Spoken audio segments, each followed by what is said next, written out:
Hi viewers, welcome to our channel. ప్రస్తుతం మనతో పాటు దాము బాలాజీ గారు సీనియర్ జర్నలిస్ట్ ఉన్నారు. వారితో ఒకసారి మాట్లాడదాం. సార్ నమస్కారం సార్. నమస్తే. సార్ రీసెంట్ గా హైదరాబాద్ లో భారీ బాంబ్ బ్లాస్ట్ ప్లాన్ చేసిన ఇద్దరు టెర్రరిస్టులు, ఒకరు విజయనగరం వాసి, ఇంకొకరు హైదరాబాద్. సో వీళ్ళిద్దరిని కూడా అరెస్ట్ చేశారు. అది మనం కూడా డిస్కస్ చేస్తాం. అయితే వీళ్ళల్లో ఇప్పుడు విజయనగరం చెందిన పోలీసులు వీళ్ళ రిమాండ్ రిపోర్ట్ కూడా బయటకు పెట్టినట్లు వార్తలు వస్తున్నాయి సార్. మరి రిమాండ్ రిపోర్ట్ లో ఏముంది అండ్ వీళ్ళని ఇన్వెస్టిగేషన్ చేయడానికి ఎన్ఐఏ వాళ్ళు రంగంలోకి దిగినట్టు చెప్తున్నారు. సో ఇన్వెస్టిగేషన్ ఇప్పటి వరకు ఎక్కడి వరకు వచ్చింది, మరి ఇప్పటి వరకు ఏం బయటపడ్డాయి సార్? పాకిస్తాన్‌కి సంబంధించిన లష్కర్-ఇ-తోయిబా కావచ్చు, తర్వాత జైష్-ఇ-మొహమ్మద్ ఈ 2 అతి పెద్ద టెర్రరిస్ట్ సంస్థలు. ఈ రెండిటిని కూడా ఇంటర్నేషనల్‌గా టెర్రరిస్ట్ ఆర్గనైజేషన్‌లుగా డిక్లేర్ చేశారు. అంటే బ్యాన్ చేశారు. అందుకని వాళ్ళు ఏం చేస్తున్నారంటే రకరకాల కవర్ ఆర్గనైజేషన్ టీఆర్ఎఫ్ కూడా అలాంటిదే. పహల్గామ్‌లో అటాక్ చేసిన ద రెసిస్టెన్స్ ఫోరం టీఆర్ఎఫ్, ఇది కూడా రెసిస్టెంట్ ఫ్రంట్, అది కూడా ఒక ముసుగు సంస్థ.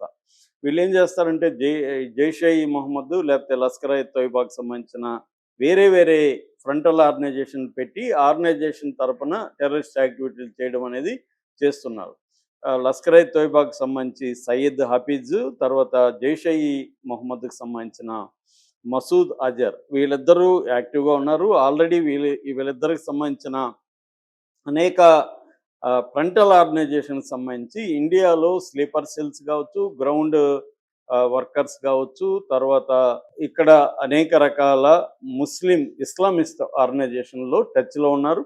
అందువల్ల ఇండియాలో అల్లకల్లోలం సృష్టించడానికి, బాంబు బ్లాస్ట్లు ప్లాన్ చేయడానికి వాళ్ళు ట్రై చేస్తున్నట్టుగా వార్తలు వచ్చాయి. దీనికి సంబంధించి పాకిస్తాన్ గూఢచారులను కూడా ఎప్పటికప్పుడు నిఘాలు పెట్టి అరెస్ట్ చేస్తున్నారు. రీసెంట్గా జ్యోతి మల్హోత్రా ఇంకొక 7 మందిని పైన అరెస్టులు చేశారు.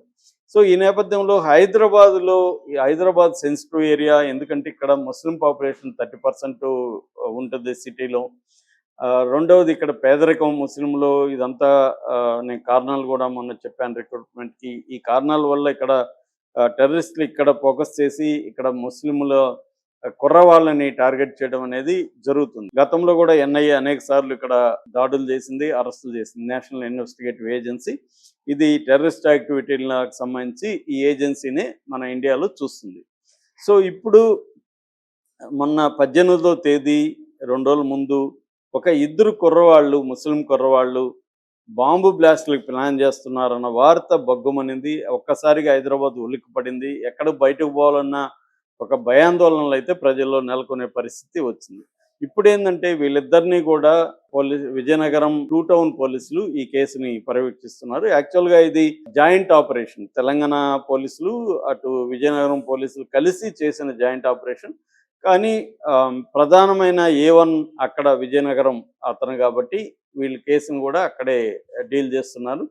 ఇప్పుడు ఎన్ఐఏ కూడా రంగంలోకి దిగింది. ఎన్ఐఏకి సంబంధించిన అడిషనల్ ఎస్పీ నిన్న విజయనగరం 2 టౌన్ పోలీస్ స్టేషన్కి వెళ్ళి మొత్తం వివరాలు సేకరించారు. ఎఫ్ఐఆర్, రిమాండ్ రిపోర్టు, వాళ్ళు కలెక్ట్ చేసిన వివరాలన్నింటిని కూడా వీళ్ళు తీసుకున్నారు. అలాగే ఇప్పుడు ఈ అరెస్ట్ అయిన 2 కుర్రవాళ్ళను కూడా కస్టడీకి అడగడానికి ఈరోజు పిటిషన్ వేస్తున్నట్టుగా చెప్తున్నారు. 10 రోజులు కస్టడీకి అడుగుతున్నారు. ఈ 10 రోజుల కస్టడీలో ఎన్ఐఏ ఇన్వాల్వ్ అయ్యే అవకాశం ఉంది. ఇప్పుడు ఈ రిమాండ్ రిపోర్ట్ బయటకు వచ్చింది. ఈ రిమాండ్ రిపోర్ట్లో కొన్ని సంచలనమైన విషయాలు చోటు చేసుకున్నాయి. అందరూ అనుకున్నట్టు ఇదేదో స్మాల్ ఆపరేషన్ కాదు, ఇది చాలా బిగ్ ఆపరేషనే అనే విషయం బయటకు వచ్చింది. అసలు ఏం జరిగింది, బిగ్ అంటే హౌ బిగ్, దీంట్లో ఎవరెవరు ఇన్వాల్వ్ అయినారు, పోలీసులు దీన్ని ఎలా పట్టుకోగలిగారు, ఈ విషయాలు మనం చూద్దాం.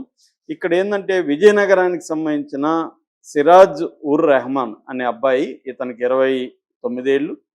ఈ అబ్బాయి 2018లో హైదరాబాద్లో ఇంజనీరింగ్ కాలేజీలో చదివాడు. నిజానికి ఈ అబ్బాయి బ్యాక్గ్రౌండ్ చూస్తే వీళ్ళ నాన్న అసిస్టెంట్ సబ్ ఇన్స్పెక్టరు, వీళ్ళ అన్న కానిస్టేబుల్, అంటే వీళ్ళ ఫ్యామిలీలో పోలీసులు ఉన్నారు. యాక్చువల్గా ఈ అబ్బాయిని కూడా పోలీసుగా చూడాలని వాళ్ళ ఫ్యామిలీ అనుకుంది. అంటే గ్రూప్ 1 ఎగ్జామ్స్ రాయమని, ఒక డిఎస్పీ స్థాయి ర్యాంక్ ఆఫీసర్గా ఈ అబ్బాయిని చూడాలని వాళ్ళ ఫ్యామిలీ అనుకున్నారు. కానీ ఈ అబ్బాయి ఏమైందంటే ఎప్పుడైతే హైదరాబాద్లో ఇంజనీరింగ్ కాలేజీలో చేరాడో ఇతనికి ఇంకొక కుర్రాడు సయీద్ సమీర్ అనే కుర్రాడు, ఆ అబ్బాయికి 28 ఏళ్ళు, ఈ అబ్బాయి పరిచయం అయ్యాడు. వీళ్ళిద్దరికీ మెల్లమెల్లగా ఏంటంటే ఈ రాడికల్ ఇస్లామిస్టు ఐడియాలజీ మీద ఇంట్రెస్ట్ క్రియేట్ అయింది. దీన్ని మరి ఎవరు ఇన్ఫ్లుయెన్స్ చేశారు వీళ్ళిద్దరిని అనేది కరెక్ట్గా ఇంకా ఇన్వెస్టిగేషన్లో తేలలేదు. కానీ వీళ్ళిద్దరు మెల్లమెల్లగా ఏమైనా అంటే ఇంటర్నేషనల్గా ఇస్లామిస్ట్ ఆర్గనైజేషన్లో లిటరేచర్ చదవడం, అట్లాగే వీళ్ళు సెల్ఫ్ రాడికలైజేషన్ అంటారు, వాళ్ళంతటా వాళ్ళే రాడికలైజ్ అవ్వడం అనేది జరిగింది. ఆ తర్వాత వీళ్ళు సౌదీలో ఉండే ఐఎస్ఐ అంటే Islamic state of Iraq and Syria, ISIS అంటారు. ఈ ఐసిస్ అనే సంస్థతో వీళ్ళకి పరిచయాలు వచ్చాయి. అక్కడ సౌదీ అరేబియాలో ఒక హ్యాండ్లర్ ఉన్నాడు. ఆ హ్యాండ్లర్తో వీళ్ళకి కాంటాక్ట్స్ వచ్చాయి. అతను వీళ్ళకి లిటరేచర్ పంపించడం, ఇస్లామిస్ట్కి సంబంధించిన ఇవన్నీ చేయడం జరుగుతుంది. ఈ క్రమంలో ఈ అబ్బాయి వీళ్ళిద్దరి మధ్య ఫ్రెండ్షిప్ కూడా ఇంజనీరింగ్ కాలేజ్లో జరిగింది. ఎవరికి? సమీర్కి, సిరాజ్కి. సిరాజ్ ఏమో విజయనగరం, సమీర్ ఏమో బోయిగూడ, సికింద్రాబాద్. వీళ్ళిద్దరికి మధ్య ఫ్రెండ్షిప్ డెవలప్ అయింది. ఈ క్రమంలో సిరాజ్ ఈ 6 నెలల్లో అనేక సార్లు సౌదీకి వెళ్ళాడని చెప్తున్నారు. సౌదీలో ట్రైనింగ్ కూడా అయ్యాడని చెప్తున్నారు. అంటే బాంబుల్ని ఎలా తయారు చేయాలి, ఎలా పెట్టాలి అన్న ట్రైనింగ్ కూడా అతనికి ఇచ్చారని ఇప్పుడు ఈ రిమాండ్ రిపోర్ట్లో ఉందన్నమాట. సో ఈ సిరాజ్ అక్కడ ట్రైన్ అయ్యి వచ్చిన తర్వాత ఇక్కడ ఒక కొన్ని రోజుల నుంచి కూడా కర్ణాటకలో కొంతమంది, ఎందుకంటే ఈ ఇంజనీరింగ్ కాలేజీలో వేరే రాష్ట్రాల నుంచి కూడా చదువుకున్న కుర్రాళ్ళు ఉంటారు, అక్కడ వాళ్ళ ద్వారా ముస్లిం కుర్రాళ్ళని ట్రాప్ చేసి కర్ణాటకలో, మహారాష్ట్రలో ఈ 2 రాష్ట్రాలకు సంబంధించి ఇంకొక నలుగురిని కూడా వీళ్ళు ప్లాన్ చేసుకున్నారు. మొత్తం ఇది 6 మంది టీం అనమాట. ఇక్కడ వీళ్ళు వర్క్ డివిజన్ కూడా చేసుకున్నారు. ఈ 6 మంది టీంకి గైడెన్స్ ఐసిస్కి సంబంధించిన హ్యాండ్లర్ సౌదీలో వాళ్ళు ఇచ్చారు. వీళ్ళ గైడెన్స్ ఏంటంటే సిరాజ్ ఏమో ఈ బాంబులకు సంబంధించిన మెటీరియల్ అంతా సిరాజ్ కలెక్ట్ చేయాలి.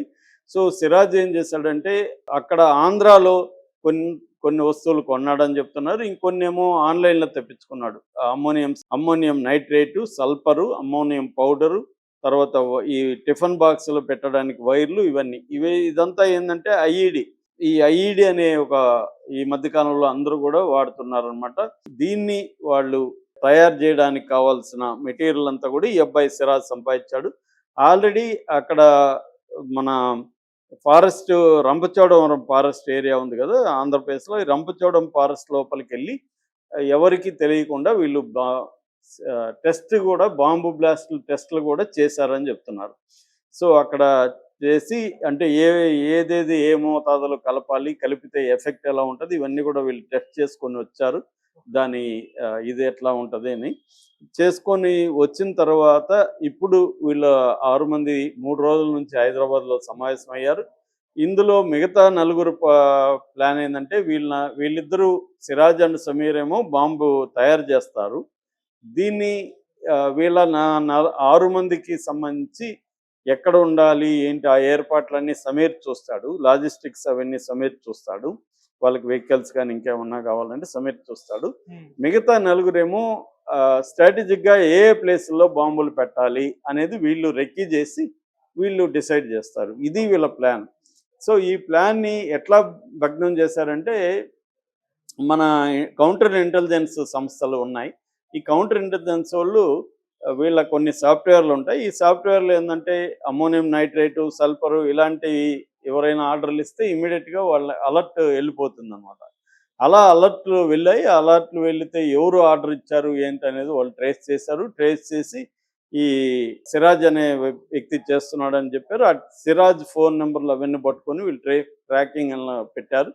ఆ సిరాజ్ ఇతన్ని కలుస్తున్నాడు, ఇవన్నీ చూసుకున్నాక ఒకసారిగా అటాక్ చేసి వాళ్ళిద్దరిని ముందు తీసుకున్నారు. ఈ నలుగురు అయితే పరారులో ఉన్నారనే వార్త అయితే వస్తుంది. నిజంగా పరారులో ఉన్నారా లేదా ఎన్ఐఏ వాళ్ళు పెట్టుకొని పరారులో ఉన్నట్టుగా చెబుతున్నారా?